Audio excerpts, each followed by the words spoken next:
Angie Martinez in Real Life podcast. This episode and conversation is powered by Douce. What's the intro? Adversity for sale. There it is. Adversity for sale. I'm so happy you're here.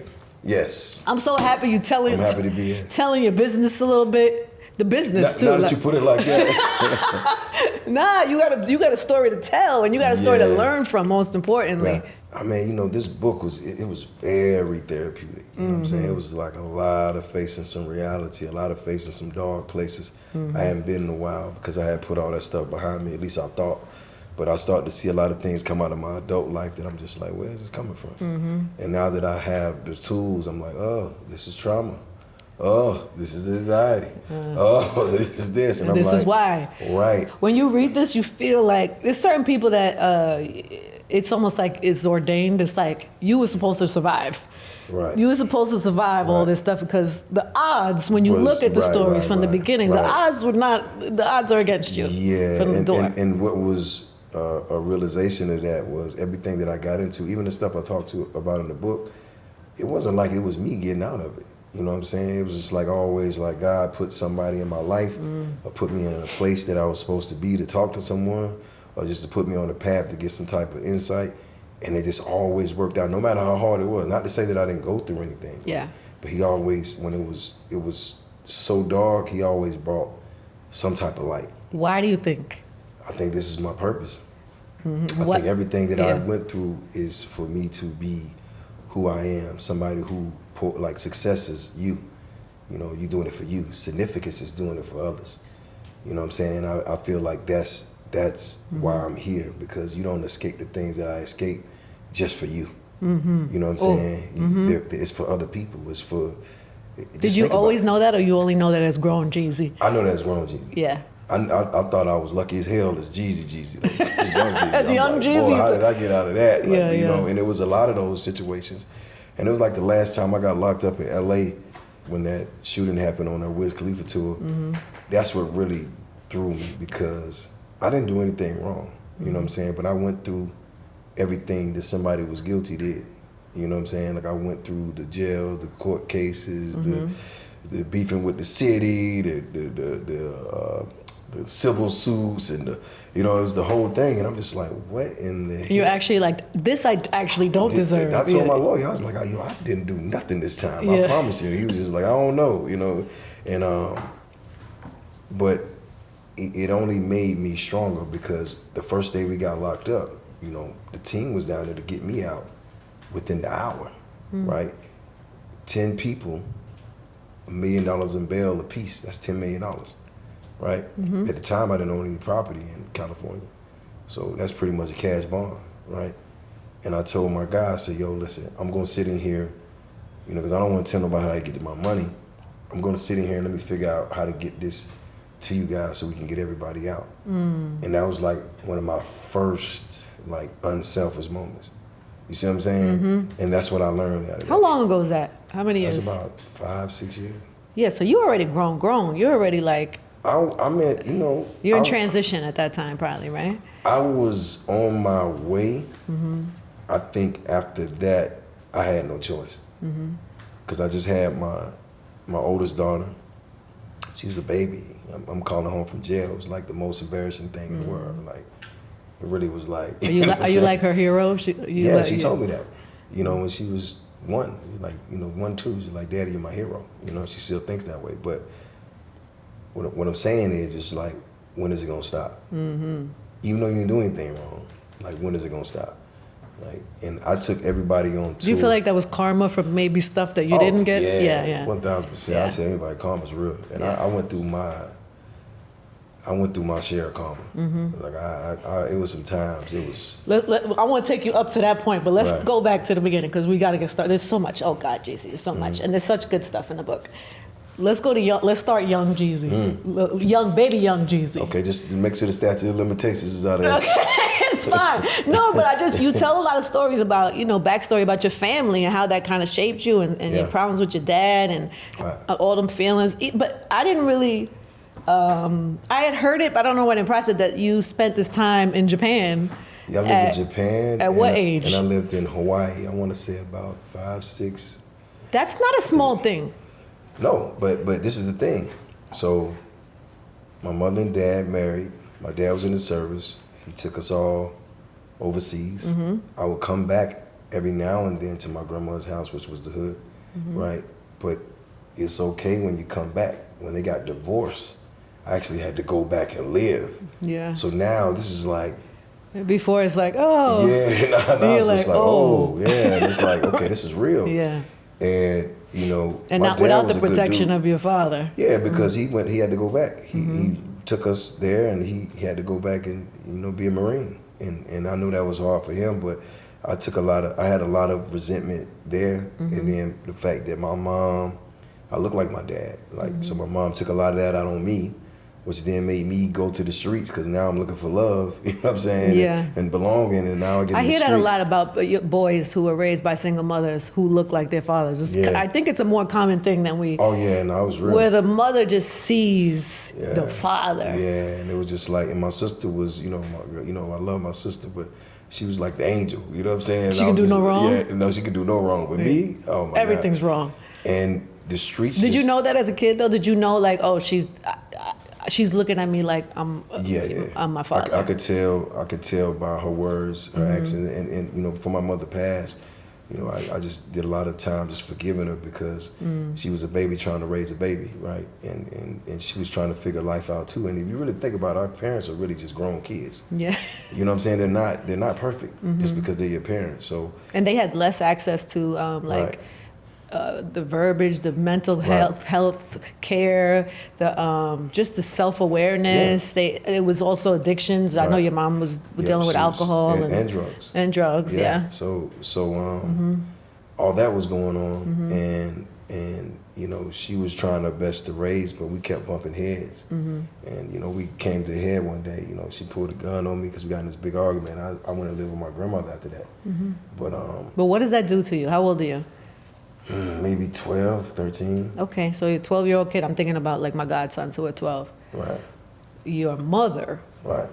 Well, I mean, I didn't look at it any different though, because I mean, I didn't look at it like it was like the end of the world. I just felt like I just had to fight with my mom. Like, I'm gone, because I wanted to leave anyway. You know what I'm saying? So now I'm with my grandmother. It didn't the gun part of it. Does it? Because by that time I was. Your guns were a common part of life. It's common, and then also it's just like our toxic behavior was common.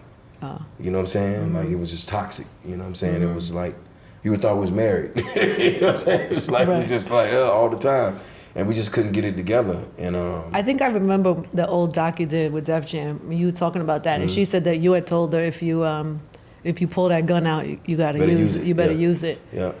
And when I think about that for a 12-year-old, and you as a father now, when you think about what that would do to a 12-year-old boy. But I'm gonna tell you, and you know, I'm just being honest with you. I had that happen in my life. I don't want to get into the details, but you know, with my firstborn, we got to that point, so I could see, because when your child doesn't want to, you know, abide by anything you're saying, then it's like, what do you do? Yeah. I mean, of course, we're in a better place now. Thank God. Yeah, but it was a point, like, he was a grown man. I'm just like, man, like, you know, you gotta respect something.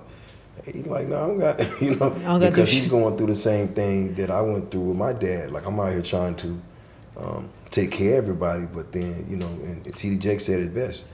You know, when you out here, you provide, and you're gonna lose on that side with your kids.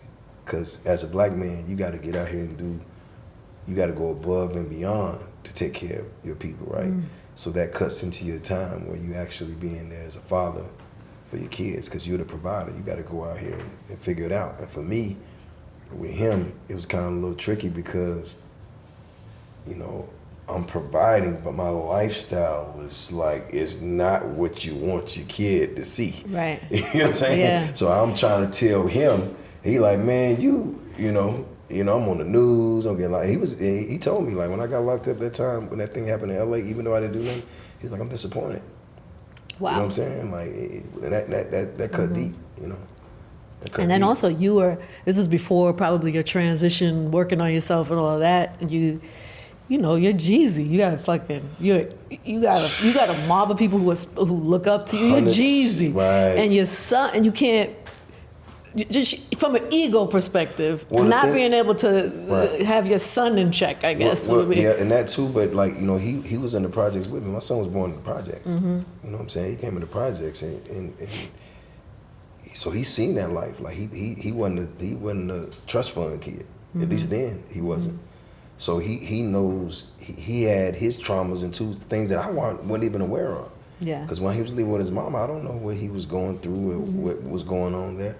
And it's just like, I had to kind of like sit back and really take a look at myself and put myself in his shoes and be like, how does he feel? What's going on with him? Yeah. Like, what is he dealing with? But the same way you talk about your parents being kids, big kids trying to figure out. And I was you damn kind sure of was a kid. you Oh, was yeah, I a kid. Yeah, I was a kid, for a long time that I shouldn't have been, if I'm gonna be honest, because I didn't know any better, and there wasn't anything around me that could tell me different. Again, when you have a level of success, you think you know everything in the world. I love that you share that because you know how many people, even when I think about your music and how I know how your music affects me, right? I was thinking about that today on the way here because I put a Jeezy playlist in, and I'd be on the golf course on the Jeezy on purpose. It feels good to be, you know what I'm saying? Right. It feels good to be in an environment where you're not really supposed to be doing it. That's right. Your music makes you feel rebellious, and it makes you feel like it's what we love about your shit. Like I can only imagine somebody who's actually living the life that you was talking about, especially in the early records.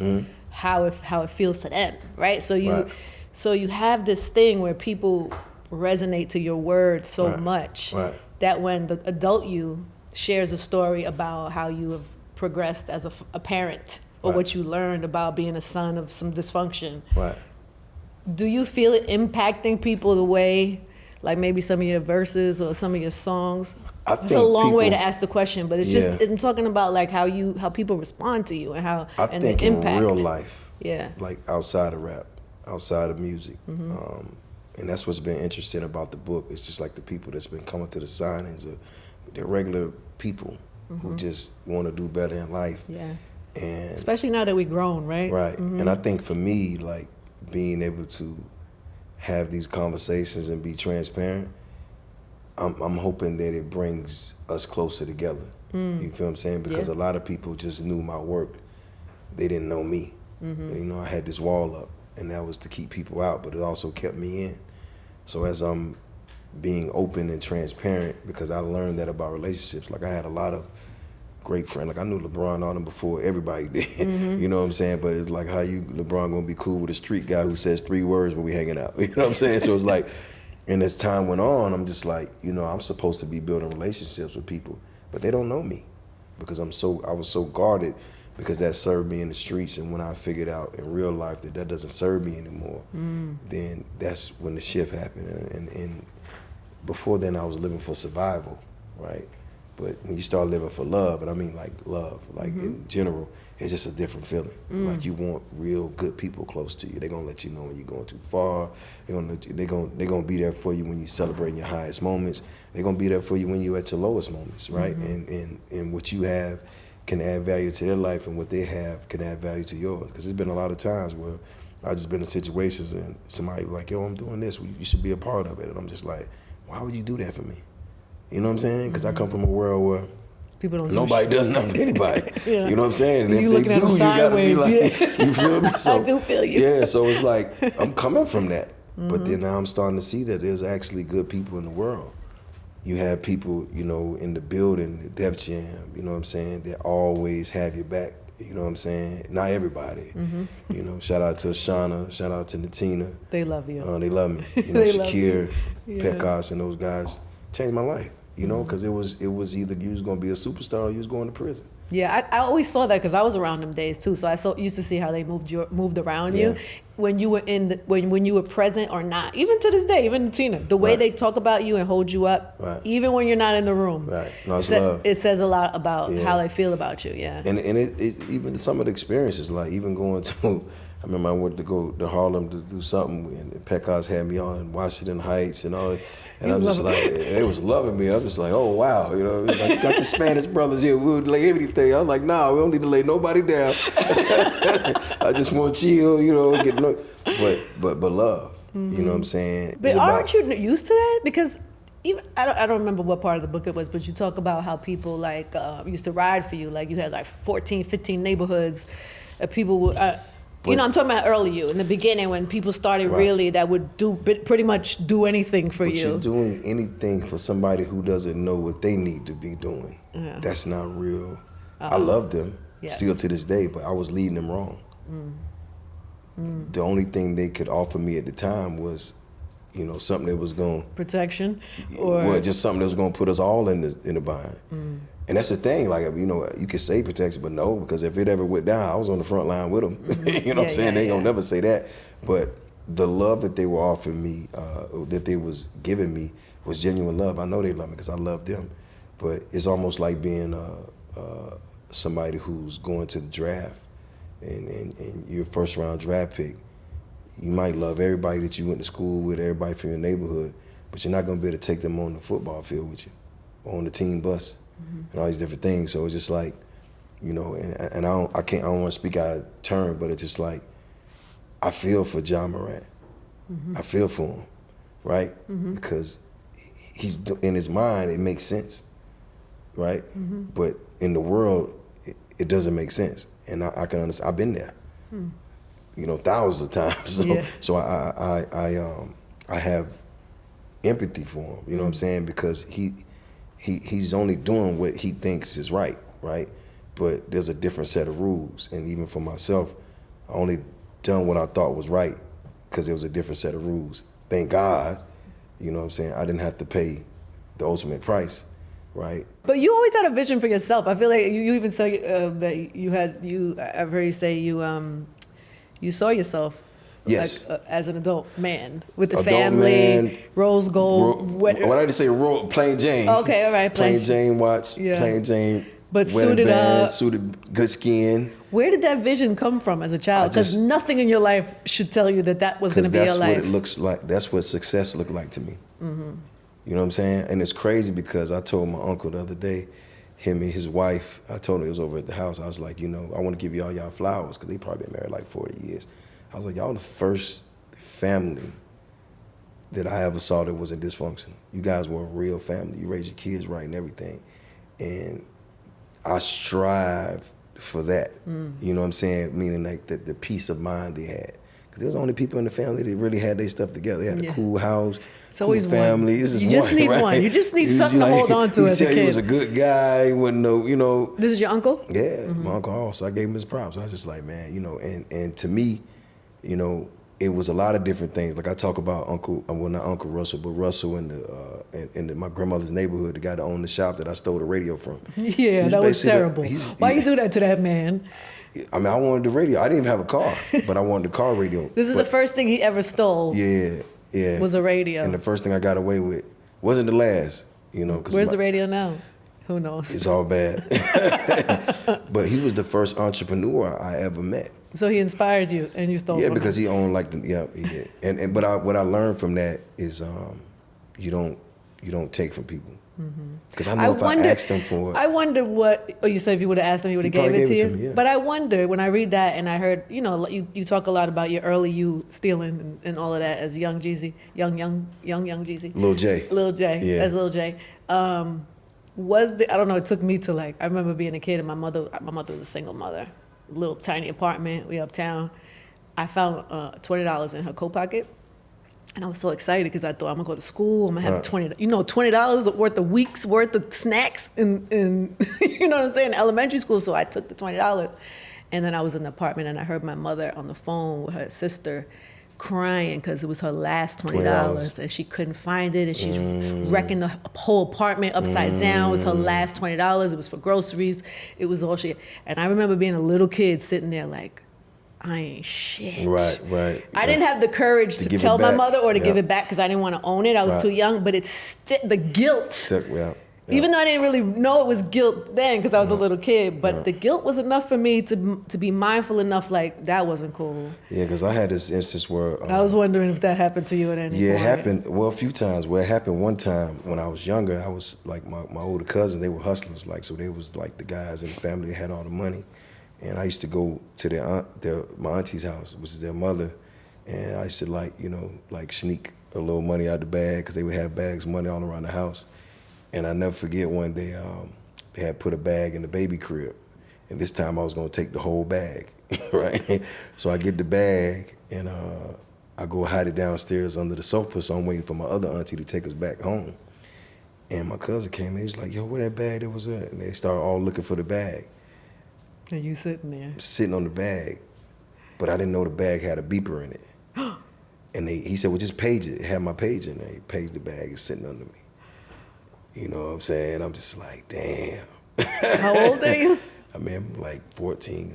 You know? Oh, You know what I'm and the saying? family's yeah, like you just, you know, it's all bad now. What happened? I mean, of course they went in, but you know, I tried to play it off like I didn't know what it was. But I started to learn then, like, You were embarrassed. yeah, very, very, and I started to learn then, like, I don't think it's a good idea to steal.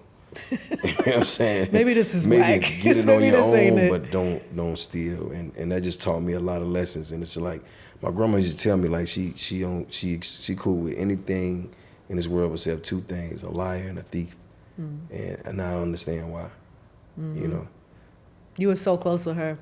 Yeah. You talk about that a Oh, lot. no, I love my grandmother. My grandmother raised me. Like, Yeah. she gave me faith, made me go to church. I think right now, if my grandmother wasn't in my life, I don't know where I would be as a man, because I wouldn't have any faith, right? I wouldn't have any morals. Oh, so know? you credit that with, like, saving Oh your yeah, life. for sure. My mother and father never talked to me about God, or what I believe, or What did she tell you? I mean, she made me go to church every Sunday. Maybe that's People the go only, to church and it doesn't hit them for some reason. well, you know, the old school, everything you credit to God. Like, Yeah. oh, thank you, Lord. My grandma ran numbers, so I don't know, you know, if that is like the lottery in the hood. Are you kidding me? Of Yeah, course I know when she that. hit the numbers, My she said- great-grandfather ran Right. numbers. Like, thank you, Lord. I'm like, okay. I don't know if he got anything to do with that, but she just instilled that in me, and it's just like, That's funny. when I got to my darkest moments, that's all I could do was pray. You know what I'm saying? Because there was nobody else there with you that was gonna walk through this with you, and I felt like, you know, it's just like you got to talk to God, and that came from my grandmother, and I'm just so glad. Like, when I say glad, I mean, I thank Mad Lou Pickett for everything, because she made me who I was. And this is the craziest thing, like, she never got a chance to see nothing I did, because she used to always tell me, boy, you're gonna get killed, you're gonna go to jail. But everything I did that was supposed to be wrong was the same foundation that I stood on to become the man I am today, and she never saw any of it. You know? And she had so much to do with it. Yeah, she never saw any of it. So when she passed, all she knows is that her grandson was in the streets trying to figure out his life. And I remember, you know, I knew that then too. Like, that's how I know that something was wrong, because when she passed, like, I didn't shed a tear. You know what I'm saying? I was sad, but I was just like, Not okay. a single tear. Nah, because I'm like, I gotta go out here and be a man now. Like, I ain't got no support system. I ain't got nobody, you know what I'm saying? Like, you can't call, you know, I used to call my grandma and get engaged and shit. I'd be like, Granny, you know what I'm saying? I done had a few shootouts on the front porch, tossed to the strap, ran out the back door. Like, Shut up. Oh, 1,000%. 1,000%. That's why you loved her so much. But she gave me a free reign. Like, she let me, like, live. Like I used to come in, you know, I'm 15, 16 years old, I'm coming in 3, 4 o'clock in the morning.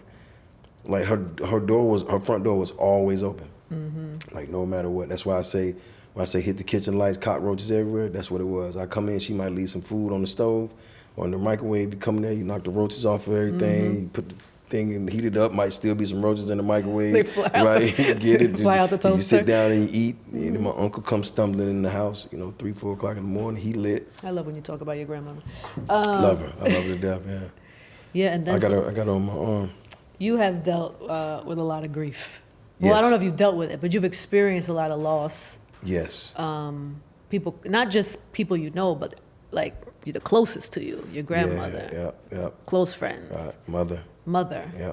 How do you deal with that? How do you process grief? And I'm sure now differently maybe than you did back then. I'm gonna keep it a buck. I haven't figured that part out yet. I'm gonna be honest. Like I'm trying to learn about it every day. I'm not there yet. Really? Yeah. None of it? I don't understand how to process it. Like, and that's being all the way honest. So does it still trigger you? Like, do you still? Well, when I read the audio version of the book for the Audible, it caught me a few times. You know, Shakira, my mother, which is why I don't really get into my mother part in the book a lot, because I just feel like that's something I need to keep close to me until I figure it out.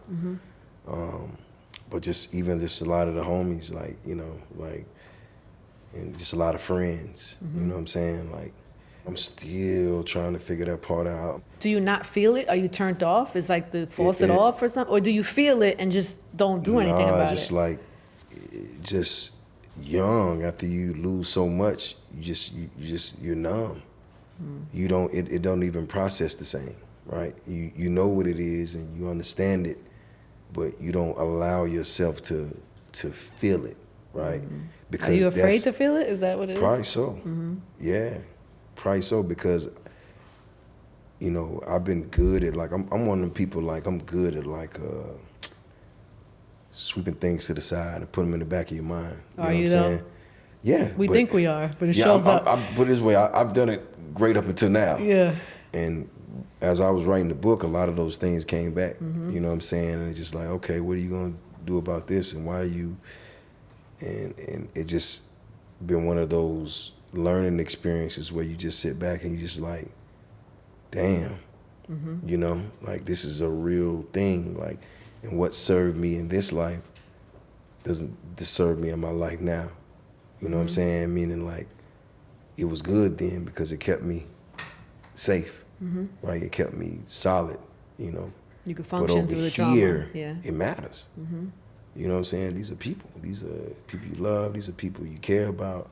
And it's like you can't put them over. Because I had to realize that even with my past, it's like I can't fault these people in my life that love me, you know, for what somebody else did to me in my past, right? And handle them the same way because this is what I know, right? You know how you like you kind of like, it's almost like being in a bad relationship, but you just treat everybody the same. You know, it's like, right? It's like, you know, a lot of things happen where I was just being like, I was just like, it unbelievable. You know, it's like, how could you do that to me? You know what I'm saying? As solid as I was to you, and it just like, I had a lot of that. And on this side, you know, I'm getting better at chipping that away to just, you know, take that in. How are you doing that? Are you doing therapy, talking, reading, working all on of that? yourself, reading. You know, talking to people I love, talking to people I respect, you know what I'm saying? Just educating yourself on it because it's real. And I feel like, you know, even with musically, I feel like I haven't even touched the iceberg with that yet. You know what I'm saying? Because just imagine a dam that's holding all the water and you finally break it. Are you going to let it break at some point in your life? Yeah, I would hope so. You want to? Yeah. The same way you talk about you can't leave the earth without, you can't leave the earth with any of that. But that's what I'm working on, chipping away. Yeah. You know what I'm saying? I'm chipping at it every day. Every day I'm chipping at it. Every day I'm knocking a piece off the wall, because to me it's just like you start to see the light on the other side. It just gets brighter and brighter, and you're just like, oh shit, you know, let me just keep at this and keep chipping away. And like, I do my best to kind of, because I'm so glad that I have the tools now, because I didn't have the tools before, right? And I could check myself. I'm very self-aware. If I feel myself, you know, getting too far on this side, I know how to be like, okay, let's just sit. I mean, I'm gonna keep it a buck. Like, I ain't got no shame. Like, I'll show you right now. I walk around right now on my phone. If you get my phone right now, there's a picture of me when I was 5.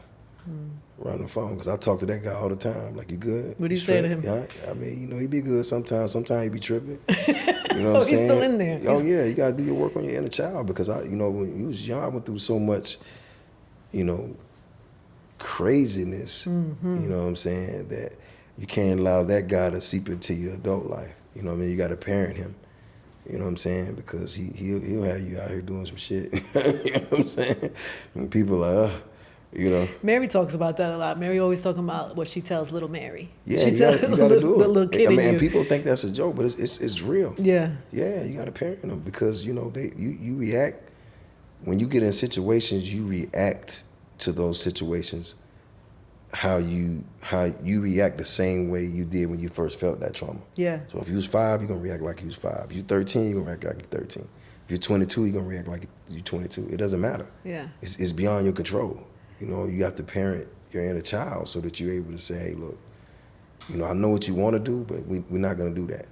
Like, we're gonna sit down and think about this. We're gonna breathe a little bit. You know what I'm saying? We're gonna educate Right, ourselves. we're gonna chill. You know what I'm saying? Because This ain't. Yeah, I mean, man, as you know me, it used to be times, boy, they'd be like, they wouldn't even let me in the radio station. I know. I'm clear. I've seen it. It's was times amazing they wouldn't even want me in the. But you know what? When we think about our artists and the people that we hold up high as, like, you know, the pillars in the community that we love for. Even if it was for just toxic reasons, we loved you. You know what I'm saying? So when we could take the pillars and we could see you evolve, it's really a gift. But it's crazy, you know, because even going back to with Mary, like you said, it's just like, it's sad that, like, no, I can't say sad, but because it's art, but it's almost like people want a Mary breakup album. I know. They don't want her to be happy. I hate that. As her friend, it pisses me off anytime I hear somebody say that. But people want a Jeezy, you know, toxic street album. It's just like, you know, I'm like, man, I'm working on myself, man. I'm trying to, you know what I'm saying? I'm trying to be a better me, and it's like, no, we don't want that.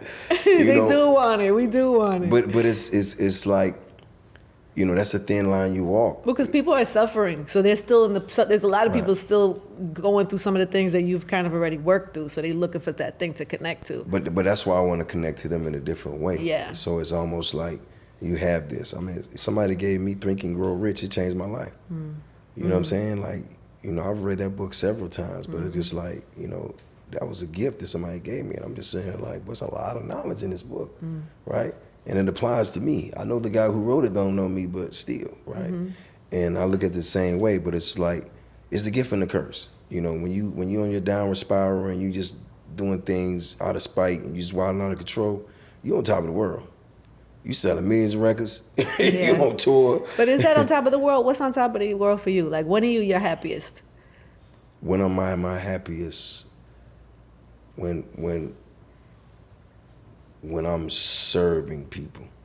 Like, when I'm, like, even, like, doing shows, that's like my, it's like my pulpit. It's like my, it's like my sermon. This is my church. This is where, and I love it. Like, I love to connect with people. I love to see them rejoice. I love to see them react. And it's just like, that's me, you know. I'm no T.D. Jakes, but this is my thing. Like, this is my church for the day.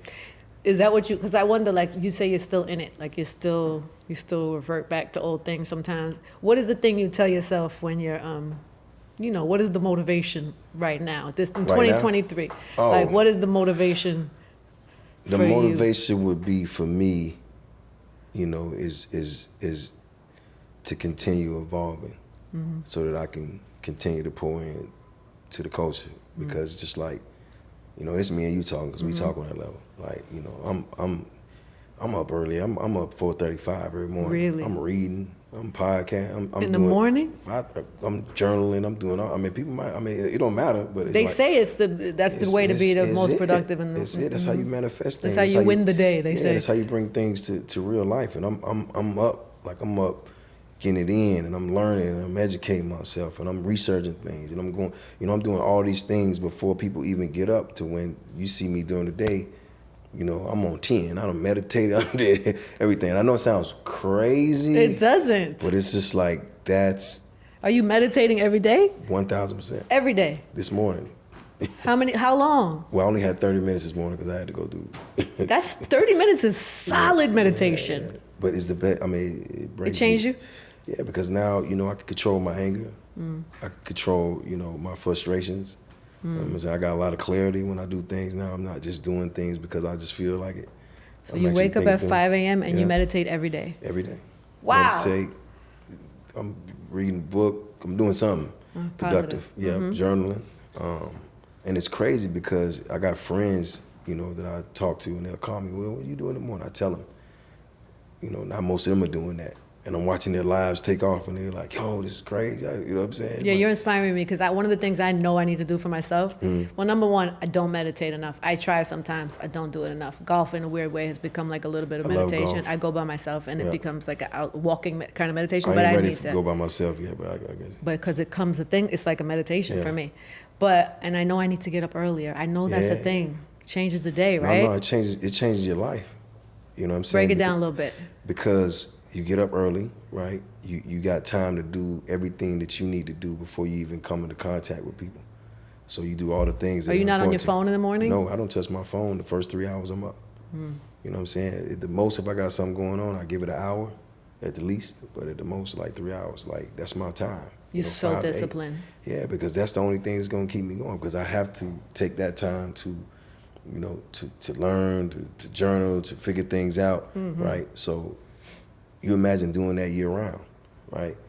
So before I was just getting up when I just needed to get up and go do what I had to do, which I was productive.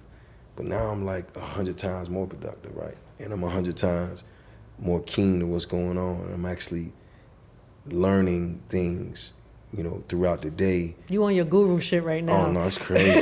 I respect it. I love it. It's crazy. And I'll reach out to some of these people. Yeah. Like, I'll reach out to, you know, and my mentor list is like crazy. It's not what you think. Like John Maxwell, T.D. Jakes, Robert Greene, Lewis Howell, this way, that way. He just go. Robert Greene just hopped in my DMs the other day. You got to rock with him. That's my man. I know. He's solid. Yeah, I don't know him personally. Obviously, I know the book. He was telling you got another book coming out. Yeah, he has the anniversary coming up. Me and Robert go out when I'm in L.A. We go out to the Men's Health Club downtown, sit and have tea. Who are you? I'm telling you. Who are you? We sit and have tea and maybe lunch, and I just ask him questions. Brilliant. He's like, it's crazy the way he understands people. And I want to meet him. Can I come have tea with you when I'm in town? Yeah, absolutely. That would be a fun. We'll go play golf and have tea. But and I'm not even trying to be funny. It's just like, when you're sitting around people like that, you got to think he wrote the 48 Laws of Power, the Art of Seduction. He understands. Yeah. So you can ask him questions. I'm going to book him on the pod. I need him on the pod. Oh, no, he's dope. Yeah, for sure. He's dope. But all those guys are. John Maxwell.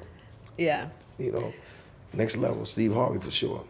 You know, you talk about dealing with, you have this thick skin, yes, of course, and you're all the things that you discipline and all those things, but you did go through periods where you deal with anxiety and paranoia, even depression at some points, and I don't know, how bad did that get for you, and then how did you get to the other side of that?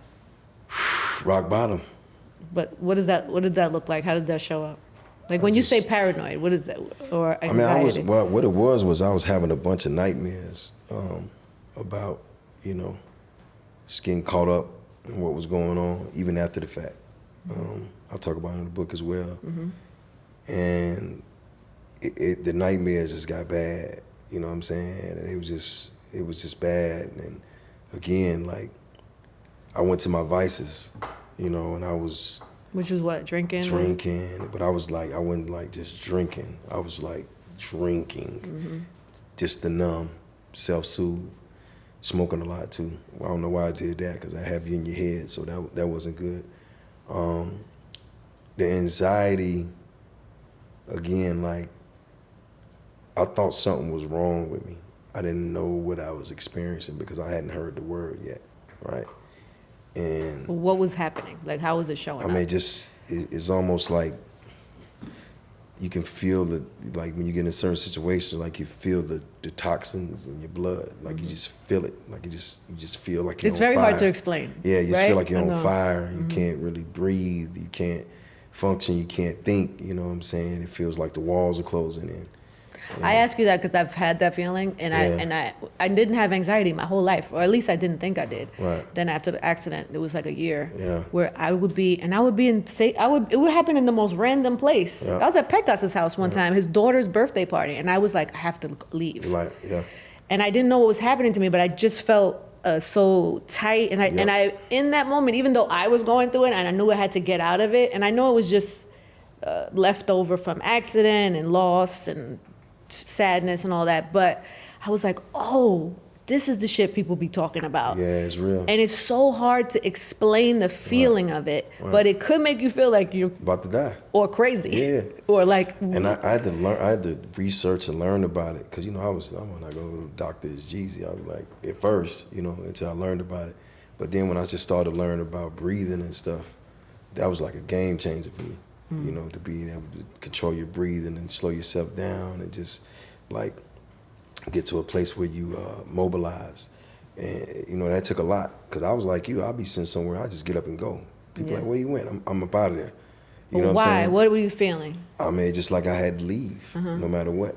Yeah. It's just, and if I didn't, like, it was crazy because like sometimes it would get so crazy, like I might black out. You know what I'm saying? Because it had got that bad. You know what I'm saying? And I didn't want to black out around anybody. But the other thing was like pass out? Yeah. Wow. And then the depression, like, probably up until like from 04 to about 08, yeah, that was real. That was, you imagine waking up every day feeling like, you know what I'm saying? I don't want to be here. I don't even want to be here. Like, I don't, like, every day. And I didn't snap out of it until I started writing The Recession. I just, when I snapped out of it. And it was like, it was crazy because I was like going through the situation. I was breaking up with somebody. It was just like, I'm like, I'm going to get my body together. I'm going to go ahead and write this record. Everything just happened at one time. And I just came to my grips. I was like, yo, bro, you're a superstar. You got a career. You got to focus. You got to get back. So everything that I learned from the streets, actually, I instilled back in myself, my discipline and everything. And that's when I started to learn about what depression was, right? Because I didn't know what it was. And I just thought that I was just dealing with being a black man, trying to figure out life. Don't know if you're going to jail or not. You don't know if you're going to be alive or not. Like, that's what you're thinking it is. But it's like all those things compiled on, just where you at and how you taking care of yourself, right? And then what are your surroundings? Because I wasn't around, like, positive people. You know what I'm saying? Like, when nobody around me trying to uplift me. Yeah. Nobody calling to check. Or the best Nobody examples. calling to check on me. You all right? You straight? You know? Yeah. And I learned that with Shakira. It's just like, you got to check on your strong friends, too. Sheesh. You got to check on your strong friends. You just never know what somebody's going through. Shakir, obviously, you talk about him a lot. Right. And I knew Shakir, but not as well as some very close people to me. So Right. I was around people who were grieving so bad. Oh, yeah, man. Margot's family Yeah. and Pekkas. And I just knew a lot of people that were very close to him. Right. And I remember when the news came and everybody was so shocked because he didn't seem like somebody who would take his own life. Right. And for you, he changed your life, right? Yes. And I'll never forget, I got the call. I was going to Florida to do a show, and I was on the tour bus, and my man called me. He was like, yo. He was like, he said, you good? I was like, yeah, I'm straight. What's going on? He's like, man, I just want to tell you, man, Shake ain't here no more. I was like, what you mean he's not here? He's just like, he's not here. And I kind of sat down on the bus. I said, okay, I'm about to walk out and perform in front of 30,000 people. He said, he's not here, man. He killed himself. And I'm just like, it didn't. And what's her name's wife called me, Elliot Wilson, because they was friends from the Bay. And she said, is it true? And I was just like, I can't, yeah.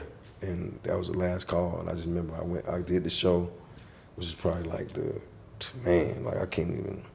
I wasn't even in my right mind. And I remember going back to my house, and I literally lay in the bed for 2 weeks, like going through every thought of why I didn't see the signs. You know what I'm saying? I'm just like, why didn't I, like, what, and then why didn't he talk to me? Because we talked about everything else. You know what I'm saying? I just didn't understand it. And man, it was just like.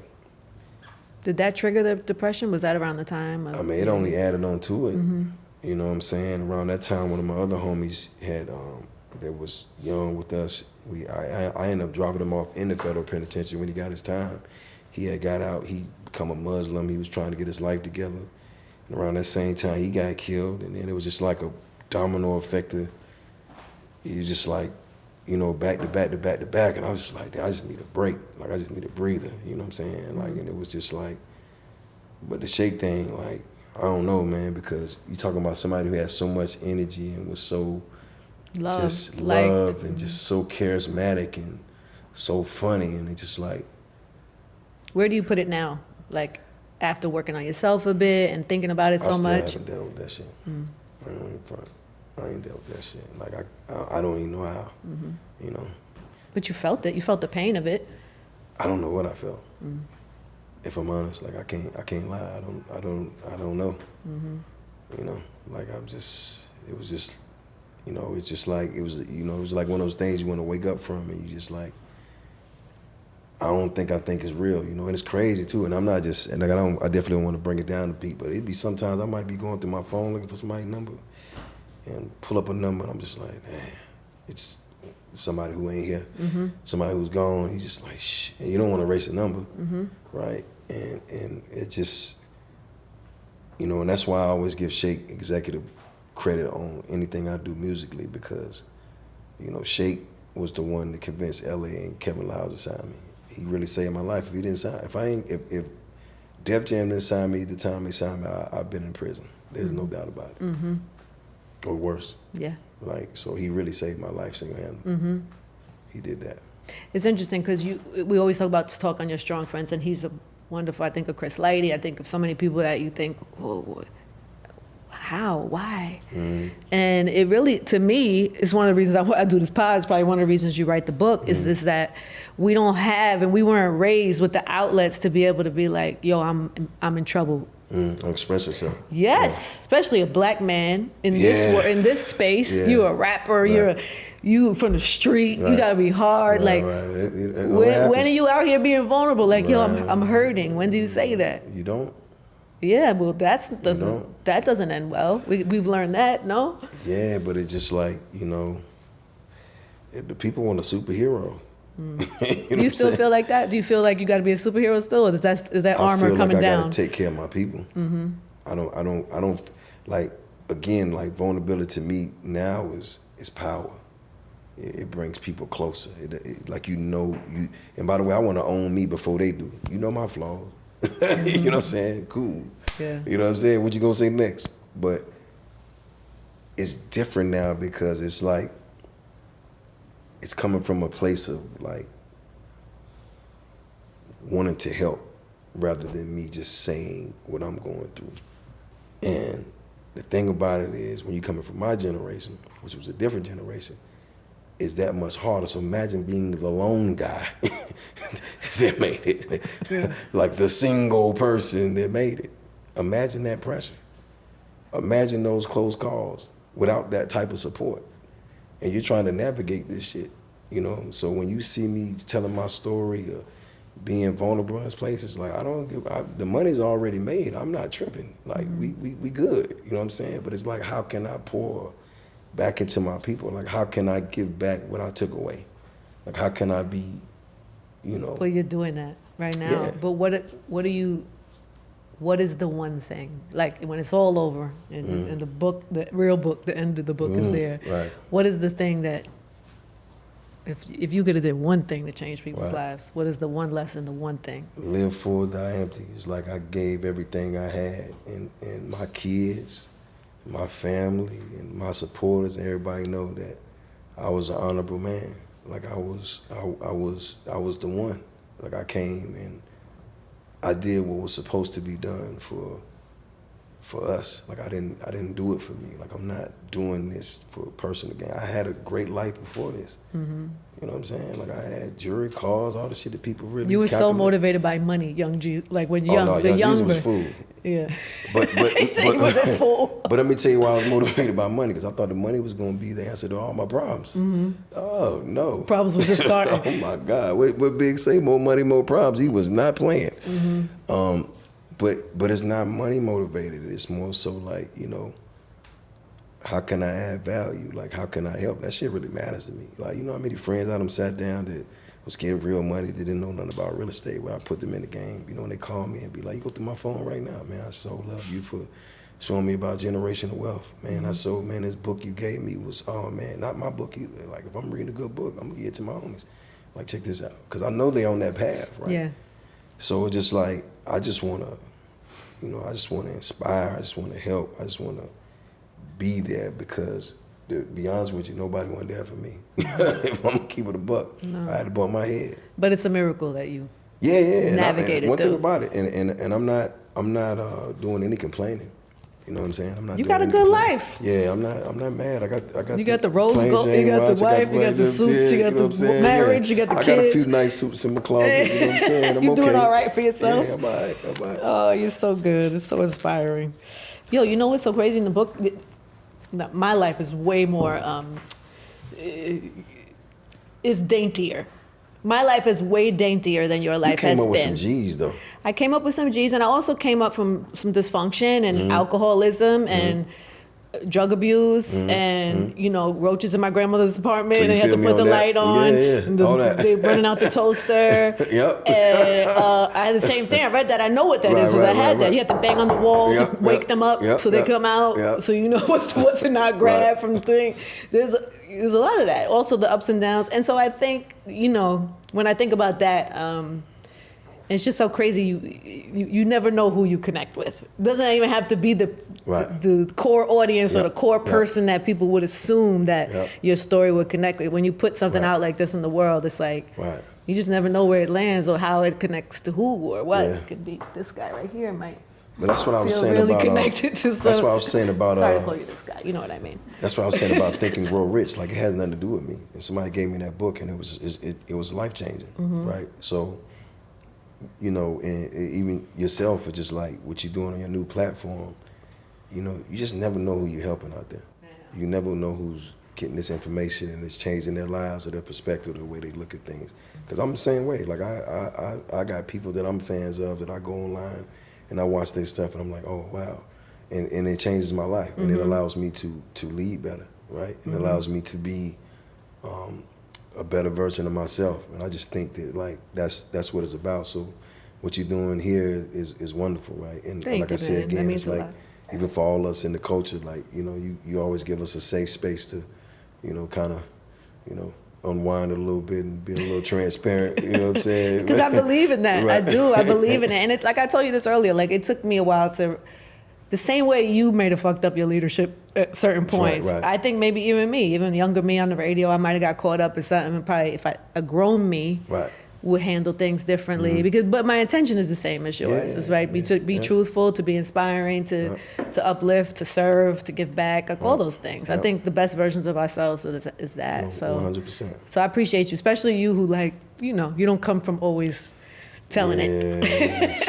So I love when you tell it. It's been interesting, this whole, book what I'm run? saying? Yeah. They're going to get in your business now. Oh my God.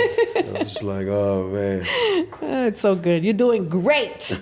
All right, where's my real life question? I want to know what he talks about with Robert Greene, because people don't get to have conversations with a guy. Yeah, what is the best like jewel? that. When you talk to a guy like Robert Greene, what is the jewel that he drops to you? We just Give me some of about, those jewels so we could pass them to the people. We talked about a lot of things, but the thing that stuck out to me the most, he's like, but what's going on in your life right now you're most concerned about? And I said, you know what? My connection with my son. And he said, when you talk to him, how do you talk to him? And I told him, and he said, okay.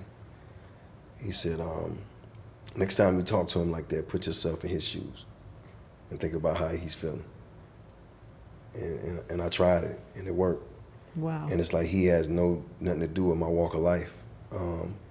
And we talked about the art of seduction, by the way. So I gotta keep it spicy, by the way. You just tell me how you keep them engaged. Wow. But drop one of those jewels for the fellas, please. No, he was just saying that if your wife is ever upset or whatever, to like not match her energy, to always stay calm, make her laugh, and wheeze out of the situation like that, and she'll look at you in a totally different light. Because when she was in a position where she was ready to go in, not to say that it happens all the time, that you changed her mood by you being charming and you being you. And I'm like, yo, that shit works. Shit works. Like, girl, that's actually really good. I've never heard that. You don't mean that. Come on, really? Okay, cool. Let's go. You know what I mean? It's that. But he taught me about the art of seduction. Not everybody could pull that off. You could pull that off. I'm pretty charming though. I'm a Libra, so there's that. But there's great. That's great information because a lot of times we try to match energy. You're not supposed to match energy, right? You're supposed to change the mood, like change the whole situation. And going back to what he said about my son, it's just like I have to think about that because I've been his age before. right? Outside down, talk to my dad. You know, I don't want to hear everything he got to say. I don't want nobody like chastise me and tell me what I'm not good at. So I have to put myself in that position. Was probably some of the dopest advice he told me. And Wow. even like just about life, it's just about taking everything slow, right? Not trying to like do too much at one time. And he told me something crazy too, dog. And I was on to something before this new thing. He was like, you should talk less. And I was like, you know what? I was there. They tricked me. I was good at that. And then you wrote a book? Going to You ain't listen to him at I all. go on the interviews. I'm like answering me all these questions. I'm saying all these answers. He's like, you know, you should talk less. I was like, I was doing that at first. You know, because You'll go back to that. You'll do it in seasons. yeah, but he was saying that when you talk less, you come across more powerful, right? You come across people remember what you say, and when you speak, you should say things that matter. Like you just shouldn't speak to speak, which I thought was very interesting. But just sitting down with him, I don't like, think you're doing that now. I think you're speaking with something that but with intention. he also told me about being transparent as well. And he got a new book dropping as well. I think the relaunch of the 48 Pounds, Yeah, which is dope. But like, listen, I'm gonna be honest with you. Like, he's a G. Like Yeah. we sat down. It was like The Godfather. He We just sitting there poured into sipping you? tea, and we just, you know what I'm saying? That's I think I great had filet advice. mignon. He had the salmon, and we just sat up there and we just chopped it up. And it was like, He probably sees the leader in you, and it's probably his way of the same way you want to put back into people. Is probably his Right. way is putting into you, so that then you could put but back. John as- Maxwell's another one though. Like he's like, What are those, Jules? Give me some of John those. is like, man, John is we're gonna need a whole nother episode for that. Okay, give me the top one or two. I mean, he was the one that told me about the 7 questions. He's like, yo, find you somebody you really like, your mentor, somebody you believe in, that's doing the same thing you're doing, and invite them to lunch or dinner. Tell them you're paying for it, and you just got 7 questions you want to ask them. And have them together, have them written out, and it has never failed me yet. Who have you done it with? You name it, Steve Harvey, T.D. Jakes, Jay-Z. Jay-Z, you Yeah. know, but I already was doing that with Jay. Yeah, yeah. I didn't have 7 because Yeah. he probably thought it was a little crazy, but just anybody I respect, and then not just even people that in the culture is that's successful in that realm. It's business people, CEOs, you know what I'm saying, 7 CFOs. questions. Yeah, you get 7 questions, you know, and you just. Do you tell them I'm going to ask you 7 questions, or you just have them? Well, you write it? kind of like, you know, I just want to kind of pick your brain, and then you sit down. But like, these are things that you really want. Like, you're not just going and asking 7 random questions. No, you're going prepared. These are things that you really want to know, right? And you really want to understand. And this knowledge you're not going to get from anybody else. Like when I talk to my friends who do very well for themselves, like, you know, they are billionaires, but that's not the point. It's like I'm asking the questions that you run into. I'm just going to steal this from you. Right. Yes, go ahead. You ask the questions that you might run into as you continue to be successful. Yeah. Right? Because you got to know. Like, you're not knowing, That's what so type good. of tax breaks you can get. You know, you're getting this. But you're check. doing it. All these questions are there. You're heading into relationships with intention now. So you're Right. like, and think about. That's the word I'm looking for. Yeah, like the- everything. is with And that's another intention. thing Robert Greene talked to me about. Is like, every time you sit down with somebody, every time you have a conversation with somebody, every time you go to an event, know what your intention is. Don't just go to be there and to, rub shoulders. Like, know what your intention is. Yeah. You're having a conversation with somebody, you're having a meeting, the first thing she asks, okay, well, my intention for this meeting is. That's we so align. good. We Oh, no. waste so much time. And you think Yeah. about, like, we've been in the business a long time. We have access to these incredible people, Right. and we could waste it. But like, hey man, what's up? You good? Blah, blah, blah. We waste it with no intention, just small talk, which okay is fine sometimes. Right. And it's not just us. Even if you're a kid in school, there's definitely a dope ass teacher in your Right. school that you have access to, Right. or somebody on the job who just knows more than you. But just- There's people in our lives that, if you use that skill set when of you go sit down and talk to somebody like, and just say, like a Deion Sanders, which is, Deion is a dope individual, right? You don't want to just go sit down with Deion and just hang out with him. you don't want to ask him what he had for lunch. Yeah, you gotta have intention, when you talk, because this time is like anybody else's time. It's valuable. So What you kind wanna of sit down. questions do you ask? Like, give me one. With Deion? Yeah. About life. Like, just where his peace is at. I like how Deion live. Like, he's got his house, he got his boats, he fish, he do all these things. It's just like, but just think about it. If you look at his career and what he's doing, he's pouring into the youth. He's taking all the things he learned and he's pouring into the youth, and he's somebody that they respect and they've seen do what he's done, right? And they still have respect for him. Think about how hard that is for people to still have respect for you at this point after you've played and you've retired your jersey, you did all these things. But they still respect him because he's still pouring into them, right? And that's how he's being fulfilled. And if you look at it, he looks younger than a lot of guys Now that he played looks with. great. Right. So then what is the question? Well, Deion? Yeah, like what is I one? asked Deion about just like regular life, like real life. Like, yo, man, you know, what you doing these days, like on some peace stuff. And he tells me all the time he's fishing. Why don't you come out and fish? Actually, I got to go out and fish with him. And that's probably when I'm going to really dig in. But he told me the realest thing, though, when I first started talking to you, he's like, yo, Jeezy, I like you, but I got to really get to know you. You know, he said that. When you asked one of those questions? No, when we first started kicking it, he was like, I like you, but I got to really get to know you. That told me a lot about his character. Ooh, Yeah. I kind of love that. Yeah, for sure. For sure. I feel like I need to tell people that Yeah, sometimes. because you're allowing them in your space, right? And if you're gonna give them game and some type of value, you got to make sure that they're worth it. Ooh. You know, you can't just have people coming in your space and you giving them all this intel and insight and resources, and then they're not who they say they are. You know, you turn them on to your people, and then they go do something crazy. That's burning your resources. Yeah. You know what I'm saying? So I respect that. I'm like that. So dope. In real life, what are you most proud of about yourself? What I'm most proud about myself, I would say the fact that I never gave up when I could have. So many times I just refused to. And every day I strive to just be better, you know, no matter what's going on around me. But I've seen so many people just quit, you know. And it's, You never did. no. In real life, what do you pray for most? Peace. My family's good. That the people that I love are good, and that we're all healthy. Who was the first person to believe in you? Me?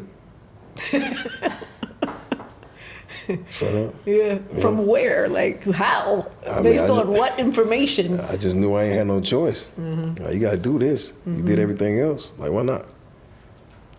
No matter what, you gotta do it, bro. I usually start the interviews with this, and I didn't do it, but I feel like now I want to end it with that. It's like, right now in your life, like today, how happy are you on a scale of 1 to 10? It's a good question. I'll say a 9. Really? Yeah. I'll say a 9. None's 10. None's ever a 10. Ever? Have you ever been a 10 in your life? No, Never? No, I've never been a 9 in my life either.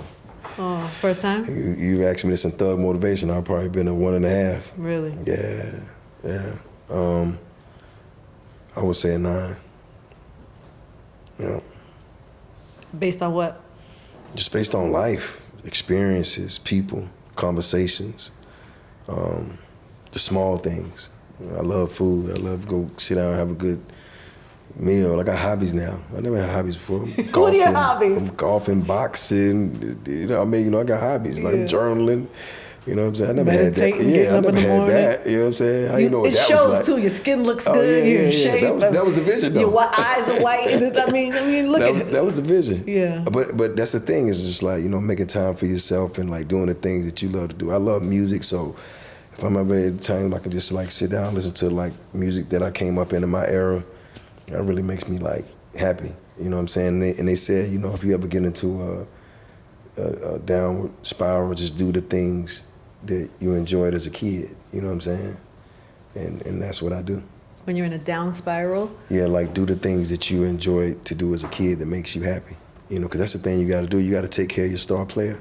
You got to keep yourself happy before you can make anybody else happy. And I think the biggest thing, if you're asking, is self-love. I think in these last few years, I really learned to love myself. You know what I'm saying? I really, because it was a time I wasn't rocking with homie.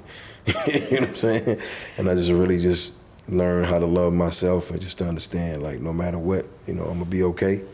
And that, like, my intentions are good, right? And when I learned how to love myself, like, everything changed around me. Like, that's when I was able to start chipping that wall down, because I no longer needed it. So good. Yeah.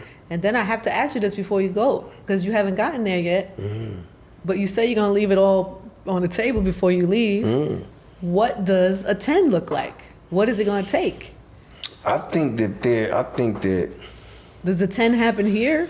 no, I don't think the 10 happens. I think the 10 happens when it's all said and done and you've done everything that you set out to do, because I will always leave that one so that I got still something to work for. You know what I'm saying? I'm a firm believer when things get too good, I get concerned. That's trauma. The bottom is gonna fall out. That's trauma. The bottom is gonna fall out at some point. And I don't think I've ever been a 10, but I'm enjoying 9. I'm living, I'm learning, I'm loving. And it just like, it's a totally different wake up. It's a time that I woke up and I didn't want to wake up. You know what I'm saying? Now I was like, I can't wait. You know what I'm saying? I was supposed to be up at 4:30 this morning. I think I was up at 2:45. I was excited, you know what I'm saying, about the day. I got things to do, you know what I mean? I'm like, in my mind, I'm going through it. But at least I know I was up like 3 o'clock. But my point of case is... You're happy. Yeah, and I think, I thank God every day a 9 is just fine with me. Even if it was an 8, I'll take it. You know what I'm saying? But a 9 is just fine. That's pretty great. 9 is actually 9 pretty is great. Yeah. And if today is the last day, what do you do on the last day? I thought you was going to ask me what I was going to eat. I'm going to chill with my family and eat Popeyes. This is a wrap. We're going to kick it. We're going to have a good time. And then, probably drink, eat some Popeyes, drink an expensive bottle of wine. You know what I'm saying? Maybe have some nod. I don't know, but we're going to keep it simple. You know what I'm saying? And we're going to reminisce and it's a wrap. And head on your way to your 10. Yeah, the 10. It's going to be all good. We're proud of you, man. And hopefully somebody grab a torch and keep this going for us. And I appreciate your time. I appreciate your platform and just everything you do. I appreciate you. And I love your growth as well, because I remember Angie Martinez. What you mean? What you mean? I remember Angie Martinez. What I do? No, you was good. My intention was always good. No, not that you was anything bad, but when you was young too. We were all young. We were trying our best, but we were young and but dumb. You all grown up now. You playing golf and shit. It's beautiful. It's a wonderful I'm super thing. grown right now. I love it. I love it too. For sure. Thank you, man. Thank you so much. Young Jeezy. No, just Jeezy. Grown Jeezy. Grown Jeezy. Vulnerable, evolved, happy at a level 9 Jeezy, everybody. Yeah.